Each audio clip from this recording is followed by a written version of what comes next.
Ok, minha gente, 10 horas e 18 minutos, 10 e 18, Zé Carlos Faria, bom dia. Hélio, bom dia, Paim, bom dia à nossa querida população dessa cidade maravilhosa que é Teresópolis. E pode mandar um bom dia pro teu interior também, que a gente tá bombando lá no rapaz, interior. O interior, eu tenho ido muito lá, essa semana fui a Motas, fui a Vieiras, Bom Sucesso, a gente vai mesmo passando, mas a gente para porque tem uns amigos ali.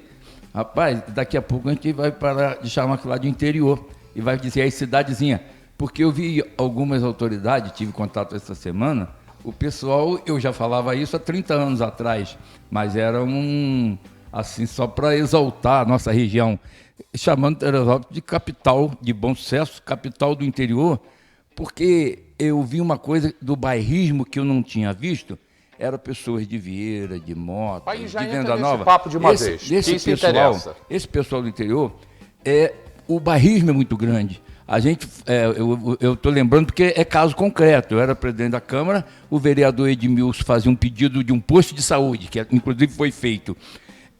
Colocava-se no documento, Vieira, terceiro distrito, Vale de Bom Sucesso. As pessoas de Vieira, com alguma razão, né, dizem, não, nós não somos do Vale de Bom Sucesso, nós somos Vieira, com ênfase nessa situação. E hoje eu estou vendo diferente. Eu fui a Independente de Motas, a Motas, Santa Rosa, e as pessoas já falam, não, tem que fazer a obra tal, tem que fazer uma subprefeitura, se tiver um hospital tem que ser em Bom Sucesso, que centraliza a região. Então eu vi isso já com o tratamento mais carinhoso do crescimento em geral da reunião e realmente colocando Bom Sucesso, centralizando por ser o local que tem uma estrutura talvez maior e a população maior e que centraliza. Quem está em Venda Nova e quem está em Vieira vai andar 6, 7 quilômetros e vai estar em Bom Sucesso em qualquer, se tiver um hospital, se tiver um posto avançado, até creche, essas coisas que estão sendo desenvolvidas na região rural, né? E o crescimento comercial de gastronomia, restaurante, de restaurante. Vargem Grande, cara. Você entra em Motas, tem bares novos que você confunde com bares aqui da cidade, com o mesmo design, com a mesma construção, com as mesmas novidades, às vezes bares temáticos, e que chama muito a população.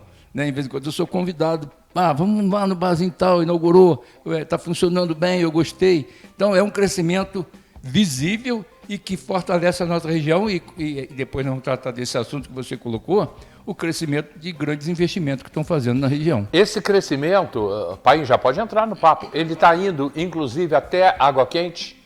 Água Quente, sim, mas como Água Quente ela fica no eixo da BR-116, ela tem crescido com menos desenvolvimento, porque a nossa ligação de Teresópolis, além Paraíba, ela é extensa com locais mais longínquos que não tem tanta densidade como tem. A gente sai de Teresópolis da Prata, Albuquerque, Venda Nova, Vargem Grande, Bom Sucesso, aí são lugares que já se emendaram, sim, se completaram com grande área de comércio ao longo da RJ 130, da Terefri, e os lugares que você vai para Embiú, que você entra em Vargem Grande, para o Hotel Le Cantão, que você vai para Vieira, tem lugares que estão crescendo, que a gente até vê, mas o movimento está muito grande. E aí o movimento de veículo, o movimento de comércio e de construção civil está crescendo muito. Por isso que eu disse, a gente quando chega já vê ali uma cidade de pequeno porte. Bom dia, Hélio, bom dia, Faria, todos os telespectadores aí da TV Diário, a equipe da TV Diário, que sempre nos recebe muito bem. O interior ele cresceu de uma forma muito bacana, né? Assim, você não só Bom Sucesso, Vargem Grande também, ali aquela região ali, eu tive há pouco tempo atrás em Vargem Grande, foi construído, teve muito bons empreendimentos para o lado interior dos condomínios, né? Principalmente condomínios horizontais de casas, que trouxe muita gente de fora para aquela região ali. Lógico, tem os moradores da cidade que estão ocupando aquela região, até para sair um pouco dos grandes centros, né? E isso trouxe uma economia um pouco mais forte para o interior, né? E Bom Sucesso, ele sempre foi um destaque em relação aos demais. É lógico que proporcionalmente acaba crescendo mais, né? Porque você se larga na frente, você cresce mais rápido. É uma região ali que tem muito comércio, um comércio forte. Tem uma gastronomia boa ali, a gente tem alguns restaurantes naquela região ali que são bons.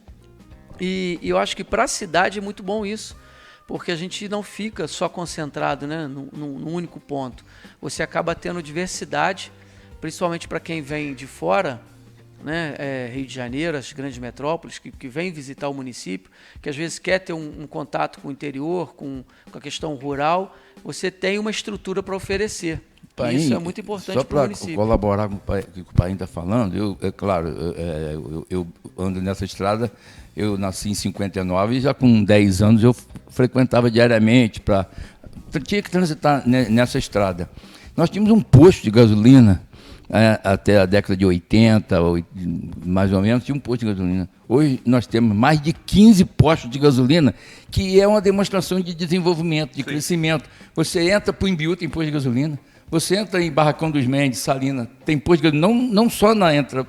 Hoje, Bom Sucesso tem 2, Vieira tem, Vargem Grande tem, Albuquerque tem mais de 1. Quer dizer, você vai, Conquista tem 3, você tem mais de 15, deve ter uns 18 postos de gasolina ao longo da estrada, e os que estão em Salina, em Campinas, em Biú, esses lugares já tem postos de gasolina, que é uma demonstração de crescimento da região, do número de veículos. Ninguém vai abrir um posto de gasolina num local que não está desenvolvendo. O número de supermercado de médio porte, pode se chamar supermercado de bairro, mas não tem só o supermercado de bairro. Tem supermercado de grande porte, supermercado dessas empresas grandes, desses aglomerados, que dão uma demonstração de força do interior. Isso eu acho que justifica, Hélio e Paim, e quem está nos ouvindo, justifica esse crescimento. Eu acho que o que a gente tem como critério para ser usado de demonstração dessa força são os 600 caminhões dia da região que vai com produto agrícola e que naturalmente voltam com dinheiro, não voltam no caminhão, mas voltam através de Pix, através de depósito, através de qualquer coisa. Então, é um recurso muito grande. Você vê que é uma estrada que tem 69 quilômetros, e tem mais de 60 hotéis e pousadas. É um desenvolvimento muito grande. O final de semana, andar nessa estrada já tem que ser com um certo cuidado, porque o número de veículos, o caminhão é diário, 600 por dia mesmo, descendo e subindo para o Grande Rio e região dos lagos. Não tem mais, né? Pode ser mais, que esse é um cálculo que a gente está fazendo, mas o desenvolvimento, quem tinha 40 caminhões passou a ter 50, quem tinha 5 já tem 8, quem tinha 8 tem 12, e esse crescimento é também muito visível, e a gente vê isso tem momentos que a gente se surpreende e fica preocupado, porque às vezes é pouco, mas também a gente percebe, a gente que está todo dia praticamente, uma agressão ambiental, porque onde era um pasto vira uma plantação, tem a parte que agride, né? Um pouco, que a gente vê não é derrubar matas, mas pastos que viraram plantação. É muito difícil você fazer o desenvolvimento sem agredir o meio ambiente, né? Você conseguir fazer essa junção, que é o que deveria ser o certo, né? Você ter um desenvolvimento econômico mais com sustentabilidade, que é o correto no mundo inteiro, em todo canto que você vai fazer. Mas isso é muito difícil, porque a primeira coisa que o ser humano pensa é no lucro. Não, é difícil. Você pode chegar para as empreiteiras que estão lá dentro e falar, olha, você vai construir sim, mas essa terra aqui você vai ter que botar aqui 200 mil árvores. Mas isso já existe, já é feito. A lei já faz essa compensação ambiental. A compensação já existe. Às vezes as pessoas não sabem, mas, por exemplo, o cara vai fazer um desmatamento numa grande área, ele é obrigado a fazer o replantio em outra. Só que aí a gente não está falando, se você for parar para pensar no contexto geral, não basta só a questão do replantio. Porque quando você faz um grande empreendimento no lugar, você tem maior fluxo de veículos, maior fluxo de pessoas, você tem a questão de esgotamento. Então não é só a árvore. Abastecimento, né? Então você tem que tentar pensar em todo esse contexto. Né? Você vê que Teresópolis cresceu, né? Eu sou de 1970, então assim, eu sou nascido na cidade, eu ainda lembro saudosamente da época que tinha o paralelo nas vias, que era mais tranquilo de você caminhar na cidade, e as ruas, elas foram estreitando, né? Porque se você pegar Teresópolis nos tempos antigos, a Avenida Lúcio Meira ali era enorme, era larga, e no entanto a cidade foi estreitando, foi erguendo verticalmente e foi estreitando as vias. Hoje você não tem condição nenhuma vai fazer um estudo de mobilidade ali, você não tem condição nenhuma de mexer nas vias principais, a não ser que você for tirar todo o arborismo. O pai tem razão nisso, porque alguns centros de Vieira menos até, mas Motas, Santa Rosa, Bom Sucesso, o porquê cresceu mais, cresceu um pouco desordenado, né? Não respeitando os afastamentos, até porque não tinha lei para isso, de afastamento, então não tem como mudar isso, né? Cresceu desordenado. Mas eu vejo lugares, empreendimento, que me assusta quando a gente vê custo de uma casa em alguns lugares, 200 mil, 300 mil, lá é o lote.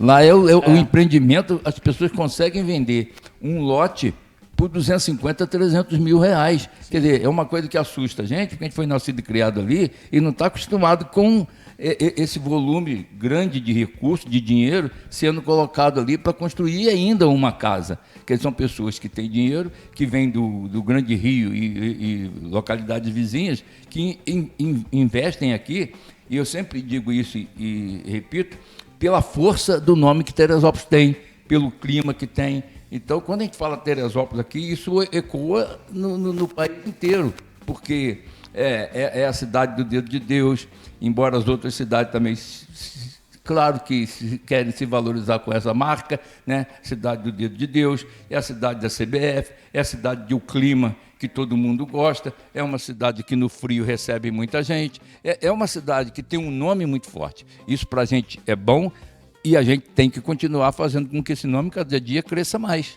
Alguém me pergunte, já vou até dizer que a gente está falando do crescimento do interior, o que isso tem. Daqui a pouco eu vou linkar isso com a cidade. O crescimento do interior, alguém pode perguntar aqui, não, mas lá pode virar um município. Não pode. Não pode. Primeiro que já não pode mais no Brasil. E segundo que teria que passar por um pleito. Tem que fazer uma votação. Plebiscito. Né? Um plebiscito. Primeiro um plebiscito com os moradores. Teria que passar por um plebiscito, o município inteiro vota. Eu sou contra. Eu seria contra. Não, a área urbana vai ser contra. Faria seria a favor. Seria a favor. Eu digo que seria um assunto, no mínimo, um objeto de discussão. E seria convencido, talvez ainda, por uma discussão mais ampla, de ser a favor ou não. Porque eu ouvi isso alguns anos atrás, de algumas pessoas colocarem, e isso ainda ficou gravado na minha cabeça. Que às vezes é melhor você ser distrito de um município forte do que ser um município fraco. Então, eu ouvia muito isso, porque essa discussão já aconteceu muitos anos atrás. E vai também na contramão do que E a legislação hoje praticamente inibe a criação. A gente vai na contramão do que a gente tem feito, porque se você for observar, o Brasil tem 5.570 municípios, salvo engano, né? Vem crescendo. E nós temos municípios com 15 mil habitantes, 5 mil habitantes, não são sustentáveis, não adianta. Então, assim, você, ao invés de dividir, o certo é até somar. Talvez fazer o que o Faria está falando, você ter um município forte, ter os distritos com subprefeitura, com toda uma organização de administrativa para poder você atender bem, você dar suporte àqueles moradores das regiões mais afastadas, né? Para que eles possam ter um centro administrativo, um local para resolver, por exemplo. O cara que mora lá em Vieira não tem que se deslocar 30 quilômetros para chegar, 60 quilômetros para chegar aqui para poder resolver. Então, ter uma subprefeitura naquela região onde todos os assuntos podem ser resolvidos lá, e isso ajuda o crescimento do município. Porque você trazer um município com 15 mil habitantes que não vai se sustentar e vai se tornar mais um encargo para o Estado, mais um encargo para o governo federal, não vai resolver o problema e pode até colocar aquele município em dificuldade financeira. Querem números? Mas nós já sairíamos hoje com mais de 40 mil habitantes. Porque se a gente colocar a região de Terceiro, de Vargem Grande para lá, a gente já chegaria quase a 40 mil habitantes. É uma força de virar município, claro, isso no passado, como aconteceu com Búzio, como aconteceu com Rio das Ostras, como aconteceu com outros lugares, e que hoje ainda se discute a questão lá de Tamoios, ali, de Unamar, né, porque fica um pouquinho distante do centro de Cabo Frio, mas é difícil porque a própria legislação inibe essa proliferação de município que aconteceu no passado. Aí você falou quantos municípios no Brasil? Tinha 5.570, alguma coisa Não, você errou e errou feio. Atualmente existem 5.568. Certo. É porque são dois que não são municípios, que é Distrito Federal e Fernando de Noronha. Exatamente, eu ia ler isso aqui. Não, mas aí vamos lá. Atualmente existem a produção, obrigado aí a produção, existem 5.570 municípios, sendo que 5.568 de fato. Mas o IBGE conta como município duas entidades a mais. Brasília como cidade coextensiva ao Distrito Federal e o Distrito Estadual de Fernando de Noronha. Aí que dá 5.570. 5.570. Fernando de Noronha, mais compreensível. Brasília, politicamente, pelo menos administrativamente, da questão política, Brasília tem governador. Mas aí não tem. Pois Brasília é atípica, né? Ele não tem vereador, não tem Câmara de Vereadores. E ontem é deputado distrital. Então, e aí o IBGE conta, né? Como está ali, foi bem, o pessoal da equipe aí foi correto em dizer, que oficialmente, com prefeitura estabelecida, são 5.568. Na geografia do país, eles contam 5.570 por conta desses dois. De Brasília e Fernando de Noronha. E ontem, eu vi na televisão, estava ontem isso, um município ele só tem 2 ruas. Nessas 2 ruas tem uma rua que só tem uma casa. Obviamente, o município ele é um município rural, então tem mais gente no município, mas a cidade, a sede do município só tem 2 ruas. O estado que tem mais município é Minas Gerais. É. Tem 800 e poucos 820 municípios. E pouco. E São Paulo 600 e pouco. E lá, em Minas Gerais, tem municípios lá, é campeão de municípios, micromunicípios. Mato Grosso e Minas tem muito município de 2.000, 3.000 habitantes. O caso do Tocantins, que é o estado mais novo da federação, Tocantins tem muito município com 4, 5 mil habitantes, que tem sua prefeitura, que tem um mínimo número de vereadores, que nesse caso eu acho até muito, que são 9, né? Mas é uma discussão aí de geográfica, de característica local, né? Então, você imaginava isso antes de 88, antes da Constituição? Imagina um município lá do Tocantins, de Maripá, que tem 5 mil habitantes, com o município do Rio de Janeiro, a diferença que tem de tudo, ter a mesma lei, né? Tinha a mesma lei orgânica, quer dizer, foi um avanço, cada município fazer sua lei de acordo com a sua Você vê essa diferença aqui, Hélio, eu tive, até saindo um pouco do foto, mas eu tive no sábado, naquele jogo do Flamengo, Maracanã e Cuiabá, deu 54 mil pessoas. Bem feito. Aí na hora que eu estava voltando, eu falei com minha esposa, você tem noção, que ela é vascaína, né? Aí eu falei, você tem noção que tinha aqui a população de Além Paraíba inteira, porque a gente tem comércio em Além Paraíba também, e lá são 35 mil, quase 36 mil habitantes.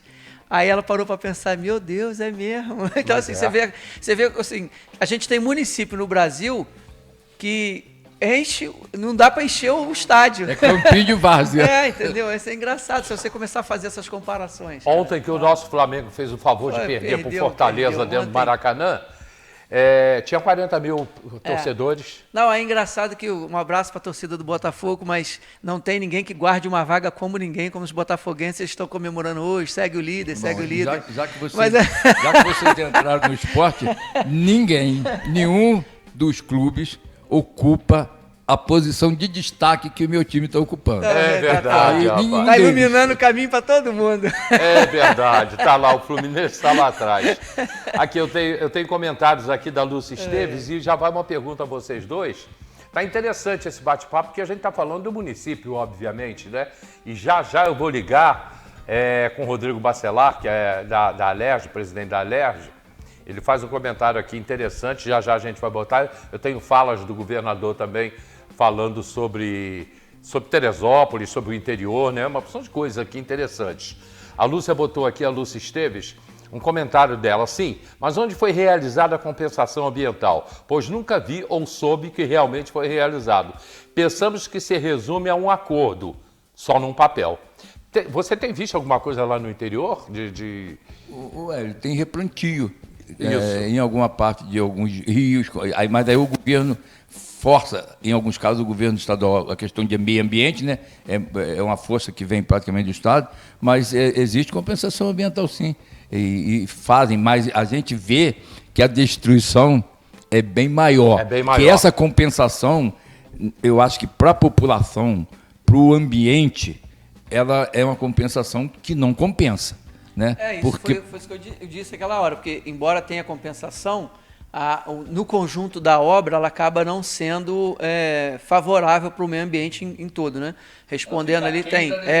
Porque as compensações são feitas através de plantios em outras áreas, e normalmente essas áreas são em áreas que já tem preservação ambiental, que aí já está um pouco devastada, aí eles pegam e acabam fazendo novos plantios, e você não planta uma árvore de 5, 6 metros de altura da noite para o dia, você vai plantar ela como mudinha. Então, assim, a gente não tem a certeza, e aí compete aos órgãos fiscalizadores, se aquele plantio foi feito dentro das normas, se vai vingar, porque não significa dizer que o cara replantou uma área lá, vamos supor, de 3 hectares, né, vamos dizer assim, aí fez aquele monte de mudinha de plantas, isso aquilo vai vingar. Porque aquilo ali vai levar anos para se recompor, né? Vai levar anos para crescer. Então, assim, essa questão do meio ambiente, esse crescimento ordenado que deveria de ter, ele precisa ser sempre visto com muita cautela. E, infelizmente, a gente não tem esse poder de fiscalização e as pessoas também acabam não conseguindo fazer. Mas que existe uma lei que obriga a fazer a compensação, sim. Aí, se funciona ou não, aí já é outra história. Vocês acham, eu sei que, Faria, você vai dizer, eu estou aqui, eu sei que você está aí. Aliás, você está aqui e está lá no interior. Com esse todo, eu tenho perguntas para vocês aqui, comentários. Está interessante o que está o debate aqui também pelas redes sociais. Faltaria hoje, lá no interior, embora você está aqui na nossa frente, presente e vivo, graças a Deus. Primeira pergunta, faltaria um líder lá no interior para olhar isso tudo, falar, olha, gente, vamos fazer alguma coisa que o nosso interior está disparando. Primeira pergunta. Aliás, a pergunta é para os dois, tá? E segundo, já cabe uma subprefeitura em Bom Sucesso para a região toda? O Hélio, já cabe há 20 anos atrás, já caberia. Hoje eu tenho uma discussão que eu acho que deveríamos ter 2 ou 3 subprefeituras, que é uma no 2º distrito, uma no 3º e uma outra no bairro São Pedro. Mas também pode se equivaler a essa situação de subprefeitura, região administrativa. Porque aí a questão é política, há um certo ciúme, eu já vi essa discussão, né, de se colocar subprefeito. E os vereadores da região são contra essa conotação de botar um subprefeito, que ele acha que o subprefeito é nomeado, não é eleito, e tem uma força política, porque é o prefeito que nomeia. E são 7 vereadores na região, né? Pois eu já vi essa discussão, mas eu mesmo assim sempre fui, e sou autor de pedidos na Câmara do passado lá, quando eu estava na Câmara, de subprefeitura no 2º e subprefeitura no 3º distrito. Claro que a gente precisa ter. Agora, a gente faz uma discussão, hoje a gente discute muito a nível de Estado, que a nossa região com a produção agrícola, não dá para se imaginar, e eu estou pegando até fala da nossa discussão e o que eu ouço também, que nós não temos aqui o secretário de Estado da Agricultura e que a sede da Secretaria de Agricultura do Estado seja Niterói. Quer dizer, é um erro, mas nós cometemos o mesmo erro a nível de município. Não é possível que o secretário de Agricultura municipal não seja da região de 2º ou 3º distrito, que é o que produz, que o secretário estaria ali no dia a dia dos problemas de nossa agricultura. Normalmente é raro ter um secretário da região do 3º distrito e do 2º. Normalmente é da área urbana. Eu penso até que eu faria nessa questão de subprefeitura, e eu concordo com você que politicamente cria essa questão de esse bloqueio, né, por conta da ênfase política de um subprefeito no interior, mas a administração pública ela tem a opção, Hélio, de criar órgãos administrativos fora do seu eixo central. Então, por exemplo, pegando o exemplo, a situação que ele está dizendo aqui do secretário de Agricultura, nada impede que a prefeitura arrume um espaço no interior, vamos imaginar que Bom Sucesso que está ali na central, né, e crie ali uma secretaria de agricultura e desenvolvimento rural anexada ali a outros serviços da prefeitura, até porque hoje nós temos o sistema eletrônico que a prefeitura colocou, que funciona em determinados pontos muito bem, em que a comunicação passaria a ser online. Você teria ali naquele local um ponto de apoio para os contribuintes chegar lá e para resolver um problema, pagar imposto, para fazer algum requerimento. E ali não só seria a base da secretaria, né? Poderia ser a Secretaria de Agricultura e Desenvolvimento Rural, o desenvolvimento do interior, o nome que ele quisesse dar. O secretário passaria a trabalhar lá diariamente, que seria a pessoa responsável pelo aquele órgão, aquele setor ali da prefeitura, colocaria ali 7, 8, 10 funcionários da prefeitura trabalhando, não precisaria dar o nome de subprefeitura, mas seria um órgão de muita importância. Secretaria de Agricultura.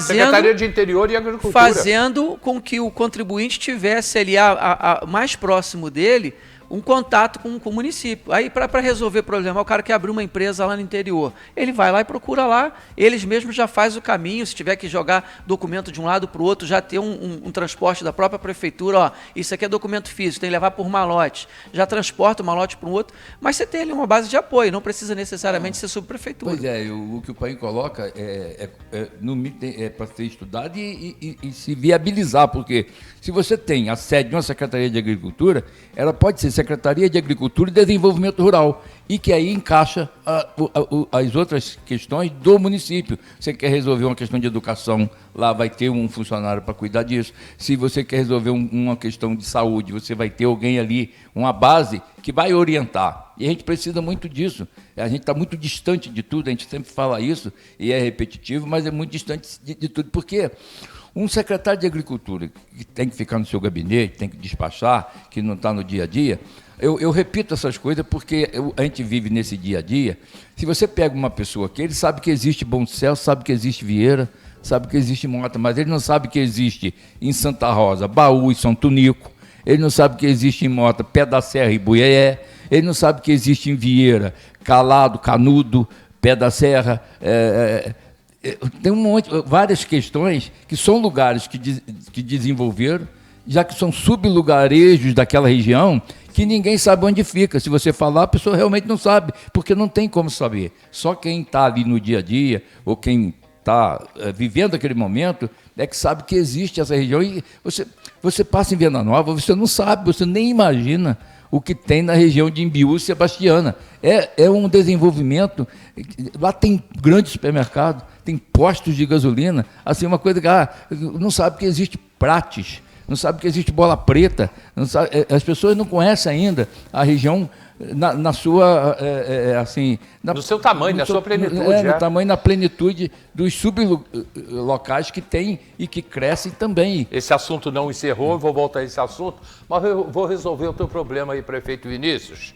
Já vou para o comercial, tá? Eu já preciso do jornal, da edição de hoje do jornal, que tem tudo a ver com o programa. Eu resolvo o seu problema. Vinícius, exonera todos os secretários da prefeitura e contrata nós três aqui. Por exemplo, o Faria fica com expansão econômica. O Faria expansão econômica. O Paim pega toda a administração interior e cidade. E eu fico com esporte, cultura, turismo e comunicação. Resolveu o problema. Hélio, eu aceito desde que eu fique aqui no programa com o microfone resolvendo o problema. Porque com a caneta, aqui é fácil, com a caneta lá não dá para resolver com essa facilidade, não. A gente discute, a gente dá ideia, debate, é lógico, mas a gente sabe que os problemas são muitos. Na prática, é fácil, né? Mas assim, não deixa de ser ideias a serem pensadas e exploradas, né? São sugestões que porque tem que não é pensa nada nisso. Porque não é nada inviável você descentralizar a administração. Aliás, hoje o que se tem uma boa administração era você ter pontos descentralizados para você facilitar o acesso. E a gente está dizendo assim, você quando leva uma secretaria para o interior, você deixa de trazer um fluxo de gente para cá que vai ajudar. Porque você parar para pensar, Hélio, tem todo um contexto. Você descentraliza isso, você leva isso para o interior. Quantas pessoas deixariam de vir do interior para cá só para resolver problema burocrático de prefeitura? Sim. Automaticamente você tem ali uma questão de fluxo menor de você pessoas. Diminui até o trânsito. Desafoga tudo. Gente, eu tenho que ir para o comercial mesmo, não tem jeito. Já estou até atrasado. Prefeito, presta atenção nisso aí, prefeito Vinícius, somos nós três aqui. Vamos para o comercial, a gente volta já é rápido.